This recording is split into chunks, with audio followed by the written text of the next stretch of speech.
Son las 7 de la mañana en punto. La tarde de este martes se hizo pública la declaración de Quito luego de la reunión regional en la que se abordó la migración desde Venezuela. El documento reitera la preocupación por el grave deterioro de la situación interna que provoca la migración masiva de ciudadanos venezolanos.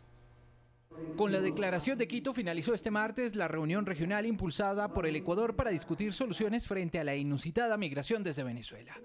Tras el encuentro se acordaron 18 grandes puntos que incluyen destacar los esfuerzos emprendidos por los gobiernos de la región para acoger adecuadamente a los ciudadanos venezolanos en situación de movilidad humana, especialmente a aquellos en condición de vulnerabilidad como niñas, niños y adolescentes, adultos mayores, personas con discapacidad y también aquejadas por enfermedades graves, entre otros. Además, continuar trabajando de manera individual y cooperar según cada país lo estime adecuado y oportuno. Reconocer la importancia de la cooperación técnica y financiera proporcionada por los estados cooperantes y o los organismos internacionales especializados. Urgir a que dicha cooperación y recursos se incrementen sustancialmente de acuerdo a los requerimientos del volumen de personas que han emigrado desde Venezuela. Exhortar al gobierno de ese país para que tome de manera urgente y prioritaria las medidas necesarias para la provisión oportuna de documentos de identidad y de viaje de sus nacionales y reiterar la preocupación por el grave deterioro de la situación interna que provoca la migración masiva de venezolanos. La declaración contó con el respaldo de las delegaciones de Argentina, Brasil, Chile, Colombia, Costa Rica, México, Panamá, Paraguay, Perú y el anfitrión Ecuador. Néstor Aguilera, Telediario. 7 de la mañana, 1 minuto, como lo informamos. Concluyó ayer hacia las 3 de la tarde la reunión de 13 países que intentan delinear una estrategia común frente a la diáspora venezolana. Esta mañana vamos a analizar con nuestros primeros invitados en primera impresión los resultados, los impactos, la trascendencia de esta cita. Están con nosotros Pablo Garcés, doctor en Administración Pública, docente e investigador del Instituto de Altos Estudios Nacionales, y Pablo Medina, profesor de Relaciones Internacionales de la Universidad Católica de Quito. Buenos días, señores, gracias por estar aquí. El sexto punto de la Declaración de Quito establece que, de acuerdo con la legislación nacional de cada país, se permita acoger los documentos de viaje vencidos de los ciudadanos venezolanos para fines migratorios. ¿Qué entendemos por documentos de viaje? ¿La cédula de identidad o el pasaporte? Se reitera en la petición de solicitar pasaporte a los ciudadanos venezolanos. Pablo Medina, buenos días. Muy buenos días. En efecto, aquí habría que hacer una aclaración que es importante. Los documentos de viaje, de acuerdo a nuestra legislación y a diferentes acuerdos que el Ecuador ha firmado, no son solamente el pasaporte. Es decir, en algunos casos, de acuerdo a nuestra ley de movilidad humana específicamente, todos los ciudadanos que provengan de un estado de Sudamérica pueden utilizar como documento de viaje su cédula de identidad, carnet de identidad, documento nacional de identidad, no importa la denominación, básicamente lo que nosotros entendemos como una cédula. En ese sentido, este punto básicamente da pie atrás sobre la solicitud de pasaportes. Esto, por supuesto, ya se hizo como consecuencia de la sentencia que emitió juez competente sobre la ilegalidad de solicitar pasaportes cuando nuestra ley de movilidad humana permite que los ciudadanos sudamericanos entren con cédulas. Entonces, en ese caso, Eduardo, en efecto, lo que estamos haciendo es diciendo que se puede aceptar cédulas de ciudadanía, incluso vencidas, como documentos de viaje. De acuerdo a la legislación ecuatoriana. Pero, ¿qué dirá la legislación de otros países? Pablo Garcés, buen día. Tendría que hacerse en ese caso, y como bien menciona Pablo, tendría que hacerse una precisión de acuerdo a cada legislación de los países, de estos 13 países que han participado. Pero las implicaciones son mucho más grandes y es importante ir más allá. En la misma declaración, en el punto 5, se exhorta, de hecho, a Venezuela a que proceda a actualizar todos estos documentos y a facilitar la emisión de documentos de identidad que faciliten no solamente el ejercicio del derecho de la libre circulación y movilidad de los ciudadanos venezolanos, además de la circulación extrarregional, sino que facilite en sus movimientos migratorios la inserción económica y social. De hecho, esta misma declaración en ese mismo punto establece que la ausencia de identificaciones o documentos de identidad vigentes es una de las causas para un movimiento migratorio irregular de los ciudadanos venezolanos. ¿Exhortar qué significa? Bueno, en principio exhortar significa hacer un llamado a otro Estado, un llamado muy fuerte, un llamado no le diría yo de atención, pero es simplemente el impulsar a una acción, el motivar a una gestión en particular por parte de otros estados que consideran, en este espacio por ejemplo, que consideran pertinente una acción en vista de que ellos están viendo afectados por las acciones o las omisiones de un estado par. Sin embargo, Venezuela ha dado la espalda a la reunión de Quito. Se producía la reunión de Quito y Delcy Rodríguez en paralelo estaba haciendo declaraciones para decir que la mera aceptación o la mera alusión a una crisis migratoria constituye un acicate a la intervención extranjera en los asuntos internos de Venezuela y por lo tanto es rechazada. Para Venezuela lo que ocurre, según han dicho, es un flujo normal de migración. ¿Qué hacer frente a esto? Yo creo, Eduardo, y en eso tenemos que entender las dimensiones políticas de esto. En esto a mí me parece que de forma muy acertada los gobiernos de los países firmantes buscaron un lenguaje que no encuentre directa confrontación con Venezuela. ¿Y por qué esto? Justamente en función de que el objetivo fundamental es atender la crisis humanitaria de los migrantes. En ese sentido buscaron de alguna forma, digo de alguna forma porque es imposible, despolitizar esta reunión, es decir, hablar de una reunión a nivel técnico, a nivel de qué vamos a hacer con los migrantes y no entrar dentro de lo que pasa en Venezuela, el origen de la crisis, etc.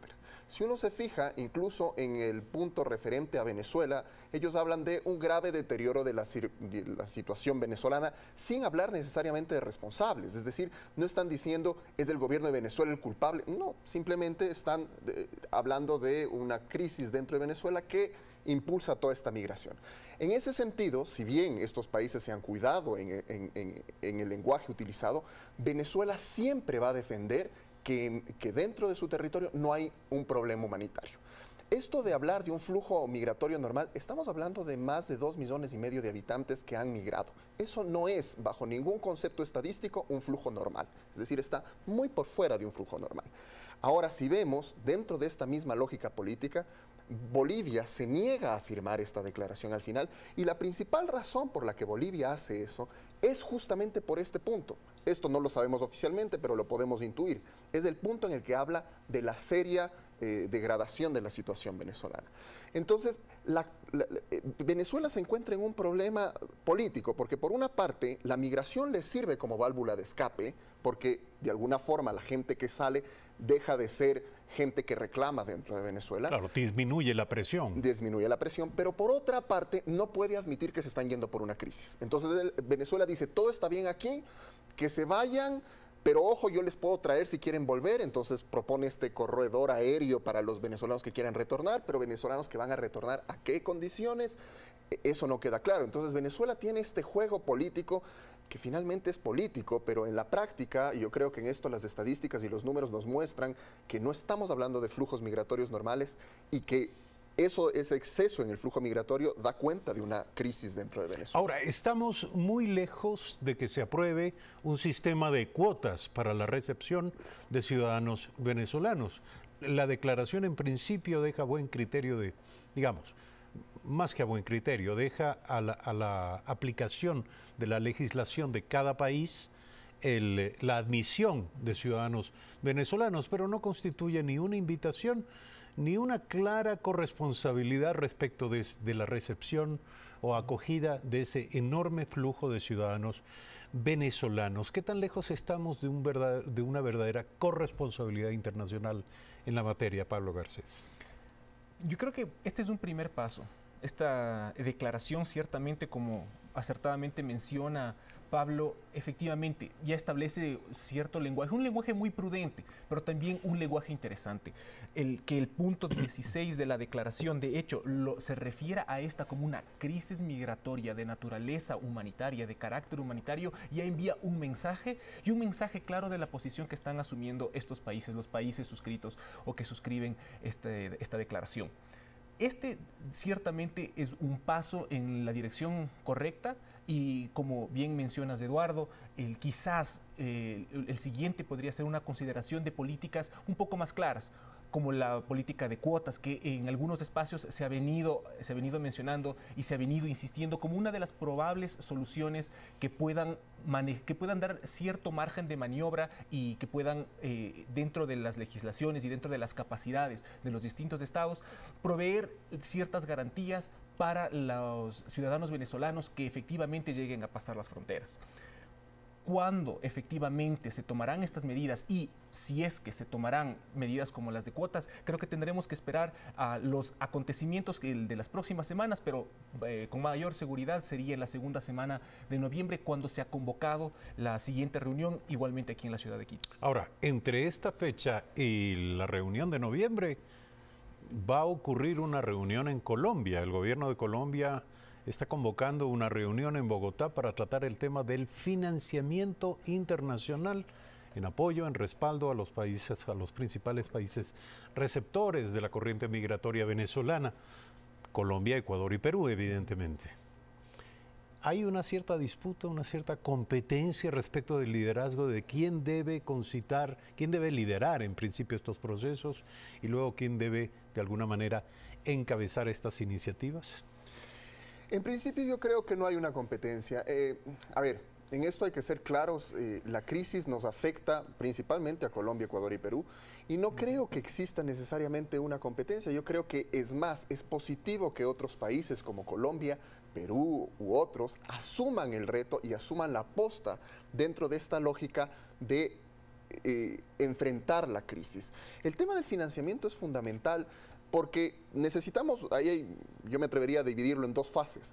Una primera fase en donde hay que financiar la ayuda emergente humanitaria, es decir, la gente llega, ciudadanos venezolanos llegan y llegan sin lugar donde quedarse, sin posibilidades de supervivencia, es decir, eso requiere un financiamiento, esa atención requiere un financiamiento, y hay instituciones internacionales como ACNUR, OIM, Cruz Roja Internacional, ya han hecho su parte, pero ojo, no queda ahí, es decir, estas personas, y aquí hay que ser claros, requieren entrar dentro del sistema de los países de acogida.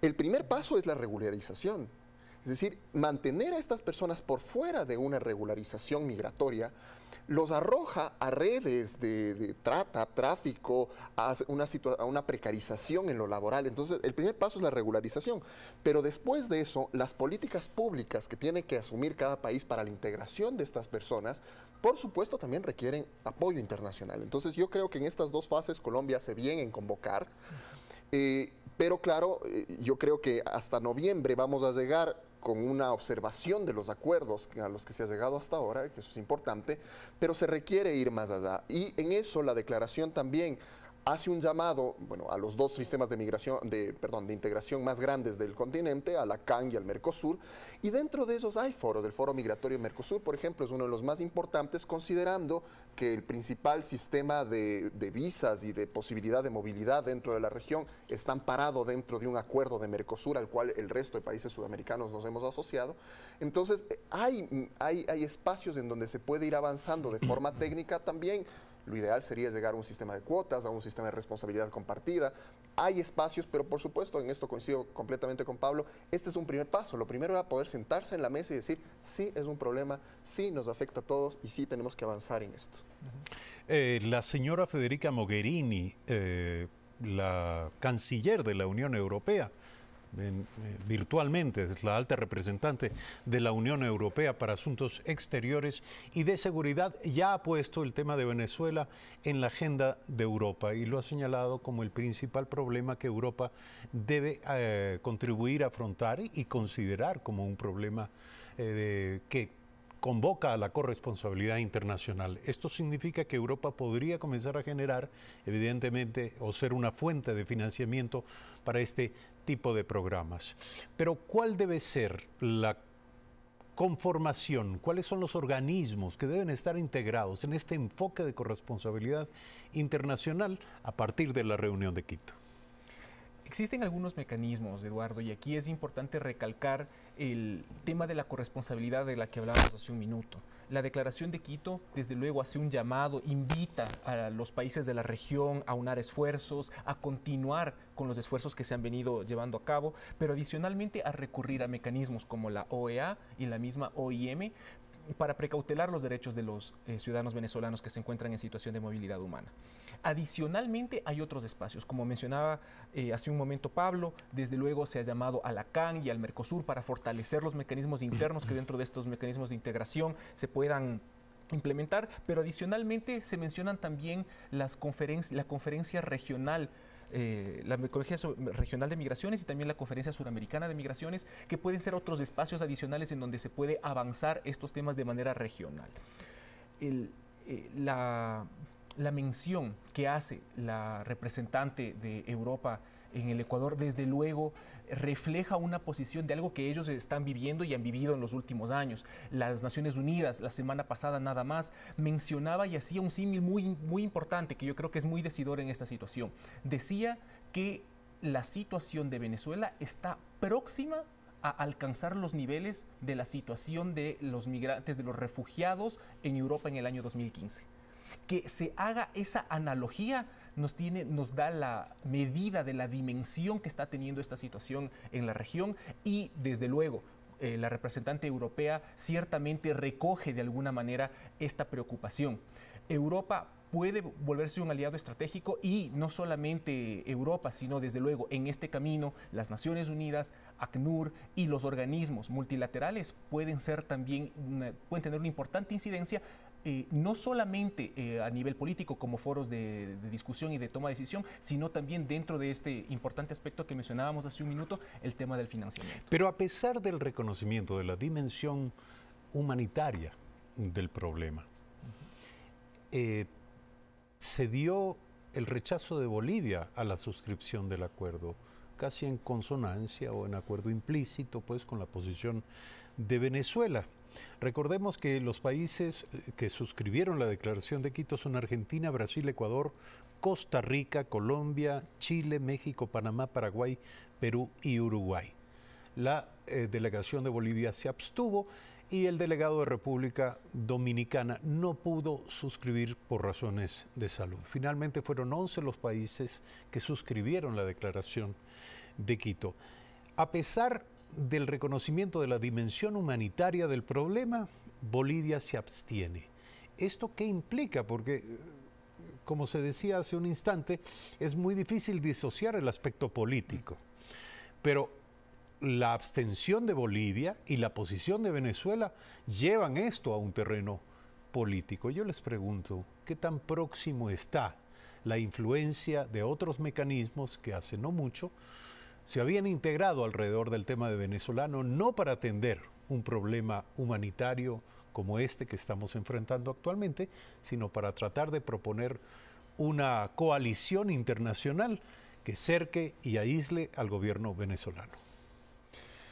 Yo en este sentido me atrevo a decir que fue prudente y correcto separar el tema humanitario de la crisis venezolana.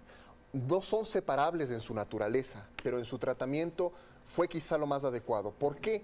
Porque permitió aunar opiniones y bajar tensiones políticas y sentar a los actores en la mesa. Insisto, esto es un gran paso. Tener a los 13 países invitados conversando sobre la crisis de migración venezolana no hubiera sido posible si es que el tema habría sido la crisis democrática venezolana. Hubiera sido impensable, hubieran existido varios países que hubieran rechazado una invitación de ese estilo. Entonces fue correcto en el tratamiento diplomático para avanzar, incluso primero con esta declaración de buenas intenciones, pero más allá de eso esperemos que haya un avance técnico en los resultados.